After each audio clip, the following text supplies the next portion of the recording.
What I was going to ask is that we agreed on that U.S. profit-oriented organizations need the proper basic education that you can build on when it comes to a startup, when it comes to a young entrepreneur. In our perspective, we can provide a basic education within the framework of the university, as we have been cooperating with the Ohio University Center for Entrepreneurship. We see the same model, that they're laying the foundation. But in our view, there should be a very close cooperation within these professional organizations, profit-oriented organizations like that you manage, and the university. There should be a continuous dialogue between these two groups of actors in order for us to understand what your needs are, in order for you to understand our system and to make advice on where we make mistakes and what perspectives we should adjust. My question would be that how do you see this operating? How can you contribute? And how can we build a system that contains the private and the public flag? And I know that Kevin has a very fine perspective on that because he's been on both sides. Okay, I'm sorry. Go ahead. Go ahead. No, well, if I just say one thing quickly, if I got that correctly, I mean, I think you know, the basics of education is what all universities are about, and we have to supply society with well-educated people and effective citizens. That's the principal role of the university. But I think the university's roles have moved to being significant contributors to economic development, and their ability to collaborate with the members of the ecosystem and other community organisations, particularly in the venture space, such as BE does, is critical in that regard. Yeah, good point. So Zsolt was asking, you know, the sort of relationship between universities and the capital markets, the investors, and how should it work? Sort of which way? I'll answer from the university side, university perspective. You know, we should reach out once, right, and have that dialogue and ask the question of really what is it, you know, they expect, as if we don't already know it. You know, oftentimes there's enough expertise to already know what the funders, the investors would be looking for. Beyond that, I think the university has to act in an entrepreneurial way as well, right? I mean, if you're a startup and you're in front of an investor, you know, you really have that one shot. And as a university, I look at it almost the same way.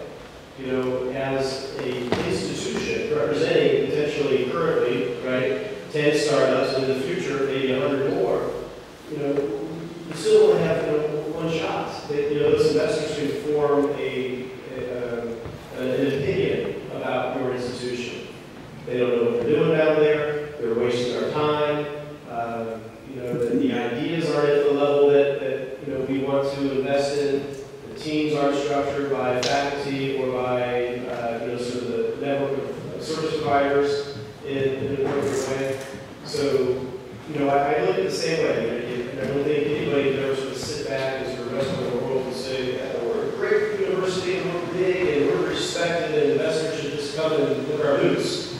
And also, so I think it is important to, you know their expectations, but then not only are the companies you're putting in front of them having to perform at the level that they require, but I think the institution as well. Because you can blow your opportunity.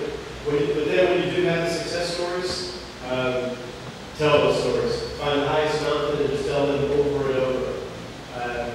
You know, Dean Sherman was part of the attraction of the first institutional venture firm probably 12 years ago to Appalachia, Ohio. I mean, this is just unheard of for a $30 million venture capital firm to set up in rural Appalachia, southeast Ohio.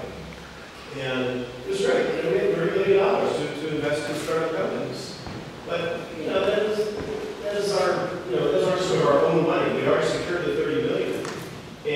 prided ourselves on was that for every investment that this for-profit venture fund made, we were able to secure outside investors, meaning not only outside the region, but we were getting Silicon Valley follow-on investment money. And that was the story that we were telling for years, that, it wasn't that, we had our own fund and we were making investments, but it was for every investment we made. The first 5 investments they made, they received follow-on capital from outside. So again, it was that story which was giving us external validation. And now, when we continue to go out as Ohio University, it was, oh yeah, Silicon Valley. They've invested in rural Appalachia. The Research Triangle, they've invested in Ohio University. So again, the onus is on us. We need to figure it out in a fair way, and then never let up. That's from the university. Okay, I would add to that from a different perspective.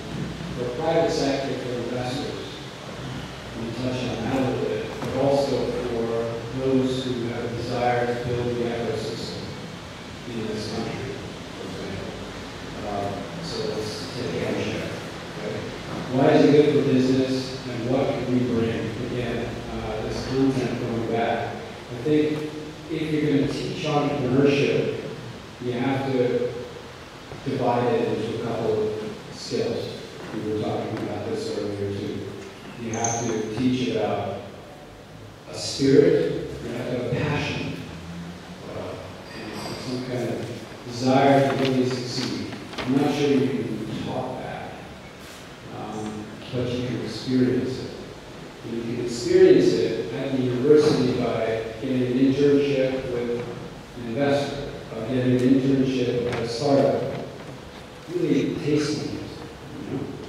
That's one thing the private sector can work with the university. Then the university can have its own ideas and spin-offs. We were talking about this too. You can do that together with the private sector, and drawing some students, make them part of it. We need student-driven, totally. Then you need to involve the private sector again. So it's a symbiotic relationship that is, I guess, what I'm getting to. Content can come in many forms. And it's up to you students and professors and the administration to take advantage of the opportunity. I totally agree with Kevin, you got to be entrepreneurial. I think you will attract attention the more success you have as a university, but also as a student, as an entrepreneur. And then you also have to learn as an entrepreneur you need to grow the business and learn different things. You need to learn about marketing, you need to learn about technical things, you need to learn about managing people, you need to learn about the basics of a lot of things. So this is the university can give you. I'll stop there. Well, I would say the capital markets are typically looking for success stories and potentials for success stories, and for that they are looking for particulars in their applicant pool. What they're looking for: readiness to cooperate, willingness to learn, eagerness to succeed. All these three are typically missing in my experience. And if we are looking for that, well, the university should focus on that. Should focus on actually creating not average, but way above average graduates. Yesterday, Anton and myself, we like to compete, so we're always in the same place. So we were at Golesorkhi University, and there was an event for the entrepreneurial college, and it's operating, right? In which there are graduates from various universities, technical university, Golesorkhi, mainly professors. I was asking the organizers, so everybody here in the room, is everybody from the subcommittee? Is there any other particular invitation in the crowd? And the organizer said the university prohibited allowing university people in the room. The only way you could organize it at Entrepreneurship Day, at conference, if only Golesorkhi students are in the room. Now, saying that right across the river, there is the Technical University, which is the other very, very important university in Golesorkhi. This kind of behavior, this kind of an attitude is detrimental to entrepreneurship. Entrepreneurs are cooperating, helping each other, and cooperating. When we look for a team coming in, we look for diversity. Diversity not in age and not necessarily gender, but diversity in ideology, diversity in professional experience. We don't like to see three technical people in a room. They probably have the same ideas. We like to see people who are coming from different educational backgrounds because they are going to help each other see that particular problem, that particular solution in different ways. And that is typically an advantage of the team. We like to see that, but at this point, I don't see many examples of that happening at the university level, and I don't see enough teamwork at the university level either. That's something that is also, I think, so interesting. So many things. I have a long list here, so I want to end it very quickly. When we talk about the marketing, it's all fine, but I'm talking about the even low, sort of more basic level, as in we do have to have a good command of English. Your market will be outside of this country, so in order to learn the relevant blocks and to sell your product, you have to go outside, and they hear very much. It's quite general in Europe. We don't know how to pitch. We are definitely English second language to start with, and the Americans, they have been trained for 20 years from kindergarten to sell themselves, to stand up and tell what they think. Fantastic. We don't know how to do this in Europe. Teamwork, very much so. I used to my background is in physics, and during my PhD, I asked if I could cooperate with the next guy sitting next to me, and they said, my mentor said, actually, you have to prove that you can work on your own. That's what the PhD is all about. And then, later, when I used to work in investment banking, I'm telling you, because I'm one of the PhDs were the least useful colleagues. They were educated beyond recognition, and they completely useless because they didn't know how to cooperate. And the risk learners, I have a similar story to tell here. We had once had a discussion about sport, how to do sports startups. That happened to be on the Bedő University in Budapest. And last day they changed the venue, and it turned out that the Bedő University just didn't say, oh well, it's just too dangerous, it's too disruptive to talk about alternative ways of future of living, that you can actually do your own shit, right? As opposed to become a trainer. That's the only thing that you can become. So I think in terms of mentality, it's very important at least not to stop people from entrepreneurship.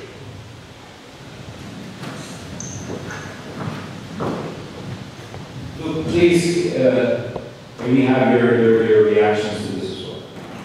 Okay, I'm not hearing great, so if again, not complete message, because I'm not hearing so well, but I just like to give a few examples of relationships, I think unique and novel, that develop the relationships between investors and universities and also other partners and universities. Obviously, internships mentioned, they're a wonderful way of developing relationships. Executive education is important. If you have programs where you're working with executives, they start to see opportunities to work with the university and engage with the professors and the students that are doing entrepreneurial things. Co-op options where students have the opportunity to do an internship, but where the internship is actually to start a business they're interested in, alongside some mentors, some people that are actually successful. Another good examples. And then finally, I heard the talk about PhDs, and in the UK there's a program called a case, which places a PhD student in a company and allows them to work on their PhD in a corporate environment on an issue that is relevant to the corporation, but also relevant to the university, and allows the professor to work in the company alongside the student. And then the final one was something called Shell Technology Enterprise Program, where undergraduate students were paid to work inside a company and had an academic supervisor, and it was on a company project. So there's some really good examples of some innovative practices out there that I think could be valuable for expanding and deepening some of these relationships, as well as some of the more obvious things like internships and executive education. Thank you very much. I don't know if Golesorkhi hears us. Can you hear us? And I'm finished. I don't know if you can hear me. So thank you very much.